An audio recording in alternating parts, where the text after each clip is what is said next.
All right, on this episode of Bowks Talking Bouts, excited to be chatting with an individual bolstering what is a stacked BKFC 48, and that all goes down on August the 11th, and definitely have my eye on this middleweight matchup as Donald Sanchez knuckles up and toes the line against LaCaze, and great getting to have Blake on the show today. How's everything going, man? You having a solid day so far? I'm having a solid day. I'm down here in this Louisiana heat right now, but I've been back home for about 2 weeks. I've been up in Boston training and just putting in some real good training for this fight. Yeah, and definitely a lot of that I want to get into, but I feel like I'd be remiss if I didn't, briefly get some thoughts on what went down with, Zach Kalmus's wedding, and then kind of as an extension, that bare knuckle Hall of Fame weekend. It seemed like a big one there. Yes, sir. It was a great weekend. Zach ended up getting married to his sweetheart, and we got to meet a lot of big name people, a lot of big name people that's made their name in this industry of combative sports. And Zach received the Spirit Award, and he felt honored enough to share his award with me up there in the Bare Knuckle Hall of Fame. That was an honor for me just to be there. I thought it was just kind of like a bonus because I was there for his wedding, and then I ended up receiving an award from the Bare Knuckle Hall of Fame along with him. So it was a great time being up there with one of my good friends. Yeah, I understand he gave you that big old John L. Sullivan knife as well. Yes, sir, he did, the Spirit Award, and he gave me that, and I felt the spirit once I got it, man. I mean, we put our life into this sport, and it was just an honor to receive that right beside Zach Kalmus. Seemed like a bit of interesting kind of culture shock as well with like the, Amish people rather on the horse and buggy and everything like that. Was that kind of an interesting facet of the whole thing too? Okay, so it was a bit of a culture shock. So we was in Boston at first, and we made the trip upstate New York from Boston, which was right at a 7-hour drive. And I was kind of at awe seeing the countryside of the New York state, and I didn't know it had a country aspect about itself. And like you said, the Amish people and the buggy and the horses, it was very neat.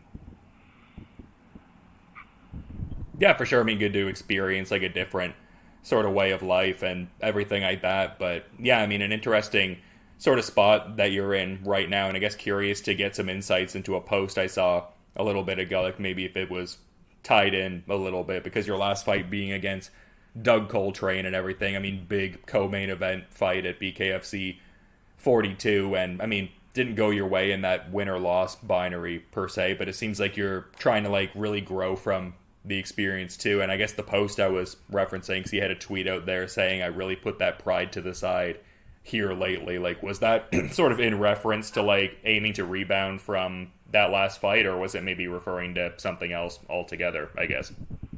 I guess yes and yes to both answers there. So questions, I'm sorry. So obviously I want to rebound after a loss, but also I want to show that I don't hang my head on nothing I do in this sport, because I know I give it my all and I give it 100.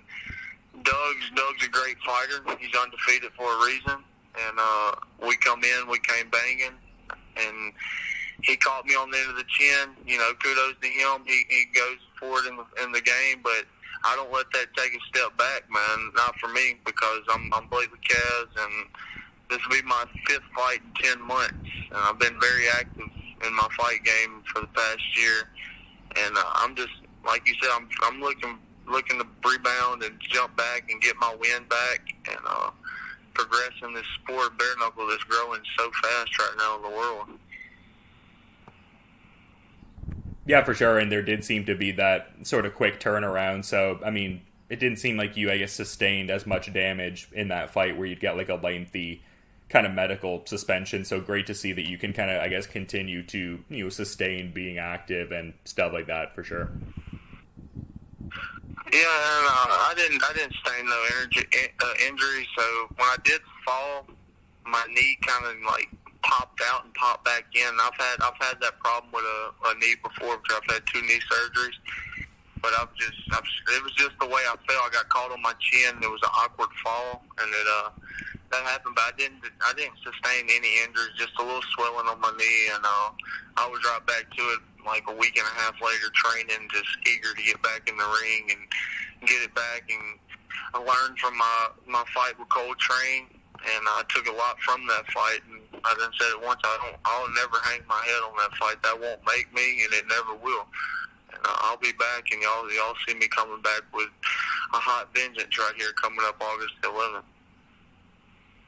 Then it seems like some things fell into place well, because I was checking out a recent interview you had, I think it was with Mike and Mish, where you were talking about just wanting like a bigger gas tank in general, and that kind of being a big focus of the camp. Like, it kind of seemed to organically play into this being like a higher altitude, higher elevation fight in New Mexico. So can you kind of talk about that whole timeline? Because it seemed like there was a certain level of synergy and, I guess, serendipity to how all that panned out, just kind of growing the cardio as you're readying to fight in this higher altitude, higher elevation area.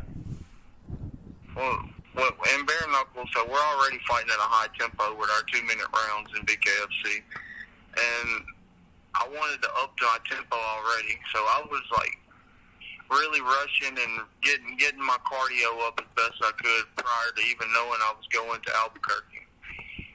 Once I found out I was going to Albuquerque, we went straight to the mountains. We started running, getting up high elevation, trying to adapt, train, really going full-fledged as hard as I can, like training hard. And I have many people that have vouched for me that was there with me in that camp and has been there with me during this entire camp. And absolutely, I wanted more gas. What fighter doesn't want more gas and more of a showing each fight? I always want to up my next showing, and when I get in the ring, and the only way to do that is feel that gas tank slap full and be ready to put the show on. And that's what I'm ready to do. And I'm excited that it's in Albuquerque, because I hear that this is a fight town, and these people are just extremely excited about us being there. So I'm just honored just to come to Albuquerque and be in their elevation and be up in the in the mountains with these people. It's going to be great. Yeah, it seems to have become a great market for the company, and definitely a lot going on with the card. But we were kind of talking about Zach Calamus earlier, and someone who, as much as he's like a great close friend, seems like you guys have also really grown each other's respective bare knuckle games. And it seems like a lot of that refinement also happens at West Monroe Boxing Club, but I've also seen you at Pearl Boxing Club, now and again as well. So I guess where is like the main base of operations ahead of this one? And I guess beyond Zach Calamus, like who would you credit as some primary sparring partners or even training partners ahead of this one?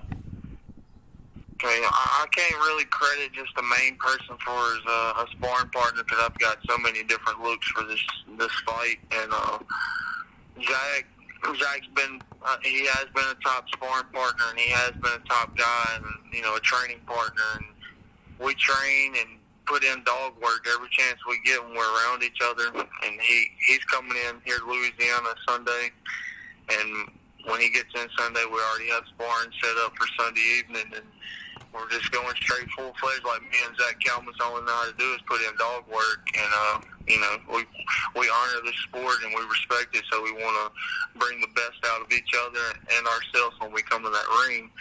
So that's how we train. That's just our mindsets when we come in. And as far as sparring partners, like you spoke on with West Monroe Boxing Club, that's where I'm stationary out of. I've had all my fights out of West Monroe Boxing Club, my 15-year career of combative sports and amateur boxing, pro boxing, bare knuckle now.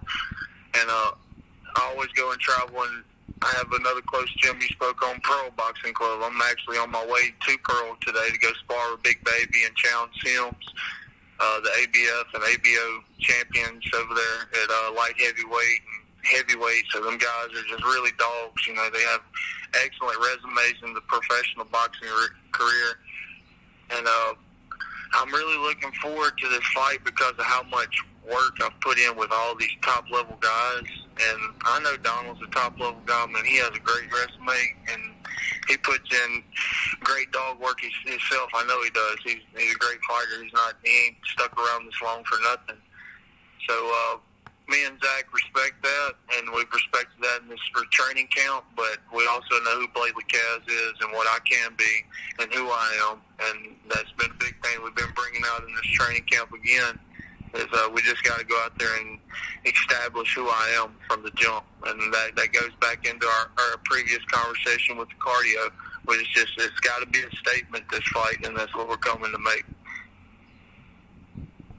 Yeah, and it's interesting because as much as it's like a brand new, unique sport altogether, just, with his background being more centric to MMA with around 50 pro fights on some of the aggregators and, seemingly, much more than that from what I'm seeing. I mean, he does have some gloved boxing experience too, but you have a fair bit more gloved boxing experience than he does. So I guess in saying all of that, and this might be almost like a layman perspective kind of thing to say, but in a generalized way, does this fight almost boil down to like maybe his approach would be more centric on that like infighting, active clinch, like dirty pressure kind of style, whereas like your focus would be more showing that precise jab and that at range kind of boxing style, I guess? Well, right. This is going to be a clash of styles, and he just spoke good. I do expect him to come in and work his clinch work and more of his grappling game on the inside. But he's fighting like a true boxer within me, and all I know is to keep a fighter on the outside, hit and not get hit, stay away, and just keep him on the end of my punches. So to contrast the styles of him trying to get in to gate that and get in on out of my jab, and me trying to just keep him on the end of my jab, this is going to be a great, interesting fight. And I don't like to speak on who wins, who loses, because fighting's like court. You'll never know how that stuff's going to turn out. This is a coin flip, but I believe in myself, and I'm showing up to fight. So I know what I'm capable of, and I'm gonna be there, and we'll go from there after August the 11th. Yeah, definitely want to talk about this fight more, but that kind of ties into something I wanted to ask you about, because I do enjoy that phrase, the whole fighting is like court, you don't know how it's going to turn out. Like, is that like a unique Blake LaCaze-ism that you kind of came up with, or like is that a phrase someone kind of imparted to you when you were younger? I'm just curious because I think it's a fun expression. Well, it's a good paraphrase because it's very true, and that's something that my dad's always told me.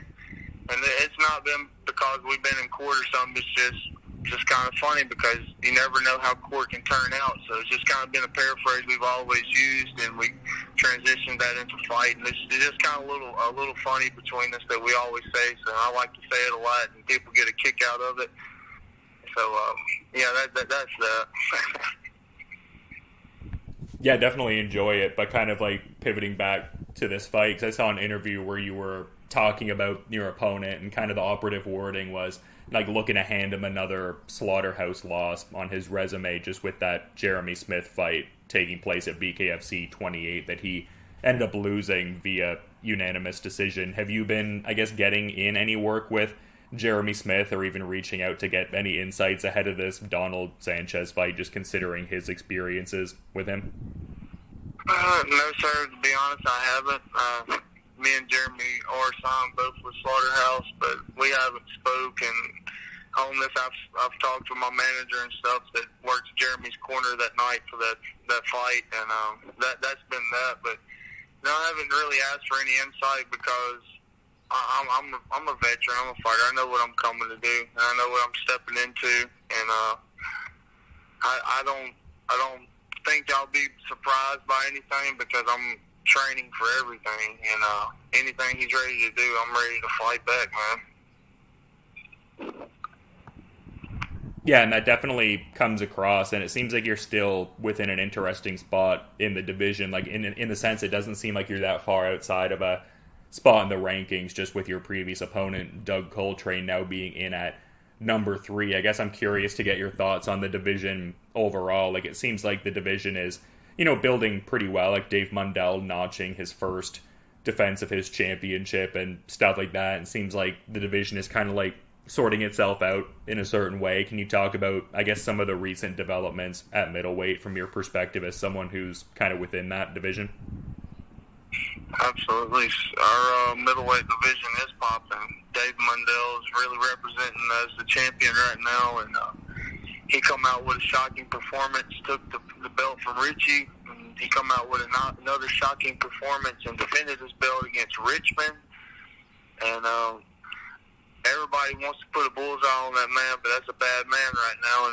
But everybody wants to fight the champion, obviously. And you spoke on Coltrane being number 3, and he was ranked 4 when we fought, and I was ranked number 7. And I think by no means me losing that fight on such a lucky shot should have dropped down to number 18 in the rankings from 7.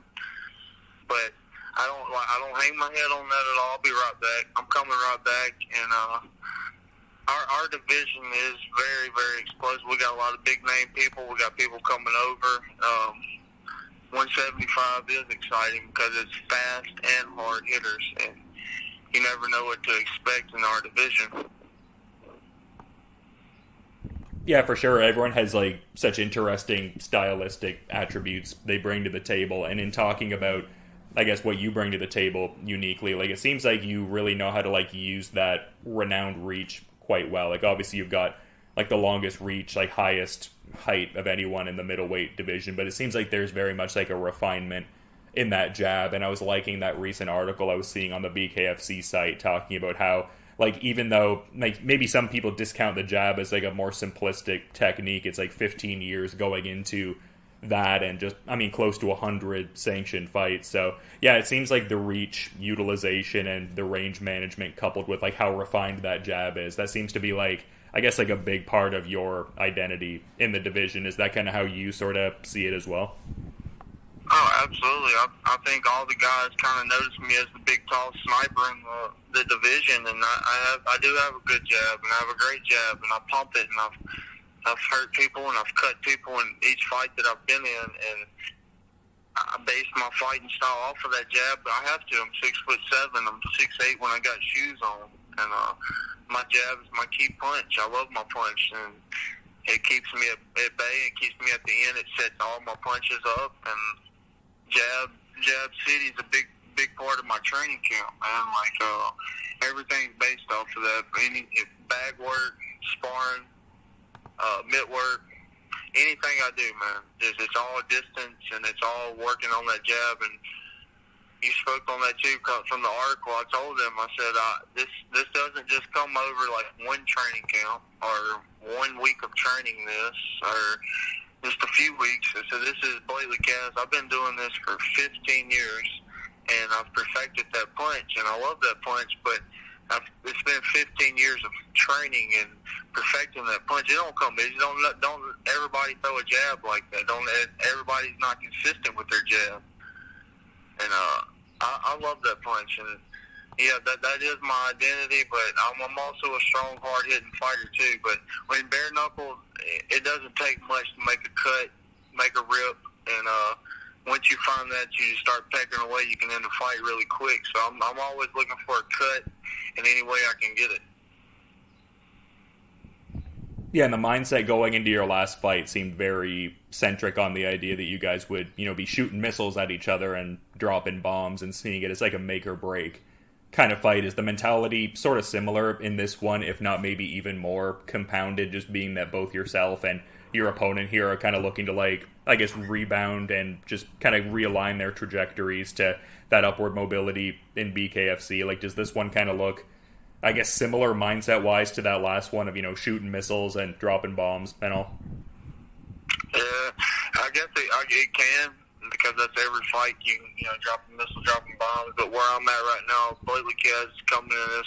I'm pissed off. I'm mad from my last fight, and I've got a statement to make. I love this sport. I love BKFC. I want to show why I'm here. I want to show why I don't dodge none of these names, none of these people they've thrown at me. And I'm coming in mad. I'm angry, and I've got a statement to make. And that don't mean I'm coming in overthinking, or I'm gonna do this, or I'm gonna do that. But I'm mad, and I have a statement to make, and that's basically all I can say on that. Yeah, I mean, the focus and the temperament definitely coming across, man. I was excited for this fight, before, but definitely adding that much more to it talking to you. But like I was kind of saying before, I definitely want to be mindful of your time and schedule too, Blake. So in saying that, is there any final parting thought you might want to add as we're kind of wrapping things up here, man?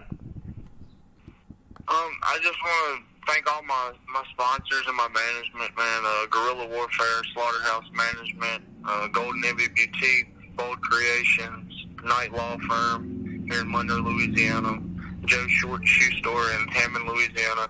All my sponsors and my management, man, they keep a lot of this going for me in training camp, like a lot of us fighters, and I'm grateful for that. And I'm grateful for the sport, man. Bare knuckles blowing up. I'm part of it. So I'm going to get to be one of the pioneers one day that was, starting when the sport was blowing up. And I'm really glad to be a part of it. And I'm really looking forward to this fight in Albuquerque, August the 11th. Donald Sanchez, LaCaze. It's going to be a great fight, man. We're middle of the card, and I don't see one fight on that card that doesn't look interesting, man. Every one of them look like barn burner fights, including mine. And I'm excited to be a part of it, and I'm ready to get it over with, man. Let's get this show on the road. Yeah, I mean, you said it perfectly. August 11th, definitely looking like a very exciting night there, and I'm thinking BKFC 48 definitely going to be another, seminal event in this great history of modern bare knuckle fighting that, we've gotten to be a part of, both as, fighter and media member respectively. So definitely an exciting time and very exciting fight here against Donald Sanchez. So definitely, to reiterate, appreciate the insights and coming on, man, and just making the time. But, looking forward to checking out this fight for sure. But until then, man, you just have a good rest of your day there, Blake. Absolutely. Thank you, Dylan, for your time, man. I really appreciate the interview.